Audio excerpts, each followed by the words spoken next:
What has to be explained is not the fact that the man who is hungry steals, or the man who is exploited strikes, but why the majority of those who are hungry don't steal, and why the majority of those who are exploited don't strike. Presuming that people are exploited, and that it is in their interest to strike back, and we think that they are, and it is, what can we say about this? Reasons why people passively accept their lot in life can be split into three broad kinds of answer.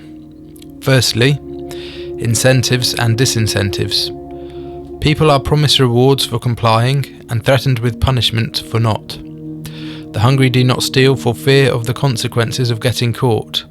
The exploited do not strike back because they've been promised better things in the future, though often these promises turn out to be empty, and the policeman that enforces threats turns out to be one that only lives in our heads. Secondly, a lack of real alternatives. This may be objective, or it may be subjective. Objectively, an absence of effective platforms for dissent, such as social movements, trade unions, political organisations, etc., will render near powerless those who seek to resist.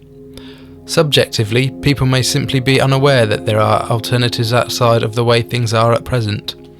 They grow accustomed to their way of life and their social position. Submissiveness and lack of willful change become ingrained through force of habit. Over the generations, patterns of behaviour become naturalised, and knowledge of alternative fades.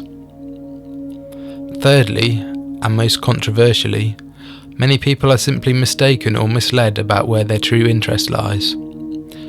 An individual's values, what they think is valid, realistic or fair, will be shaped to a lesser or greater degree by the values that are dominant in their society. These dominant values exercise a kind of latent power, shaping society and its social norms. For a certain set of ideas or values to have become socially dominant, a vast amount of persuasion and social power must have already been utilised. Those that have control of the means of physical production also have a disproportionate access to the means of producing ideas, through direct or indirect control of the media, education establishments, rituals, etc. This idea that people do not act according to their real or objective interests because these have been obscured by false consciousness or a mistaken understanding of the facts is one that is not without contention. Usually it is argued against on the grounds that the claim makes reference to a kind of privileged access to true knowledge. Someone else, other than the person in question, has decided that they are better determined to know the real interests of that individual than they are themselves. However, it is possible to speak of false consciousness without claiming to have access to this kind of perfect all-seeing knowledge. Our desires and beliefs are not fixed, as many of the criticisms of false consciousness would imply, but can with varying degrees be changed through the influence of others and through our own reasoning and reflection. We also have many different wants and interests, and in some cases, because of conflicting wants, or inaccurate or incomplete information, we will not know what our real interests are.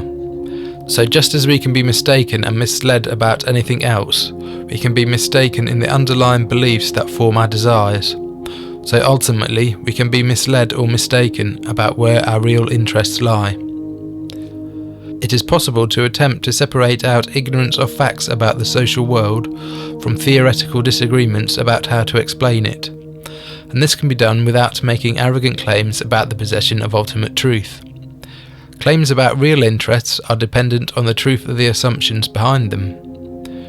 When we make judgments about things external to ourselves, we must be able to adequately justify them, and the reasons we give must ring true with the facts.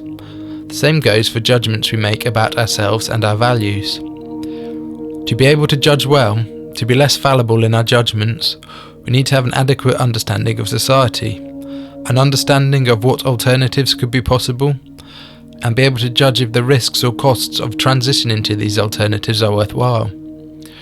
A recognition of the possibility of being wrong or mistaken at any of these steps does not involve making a claim of privileged perfect knowledge, but is based on critical examination of factual claims about the world and the assumptions behind them. For the exploited to effectively kick back against the exploiters, It is a question of building organisations that can be used as vehicles for dissent, and of questioning the assumptions behind the ideas that support the interests of the powerful against the powerless.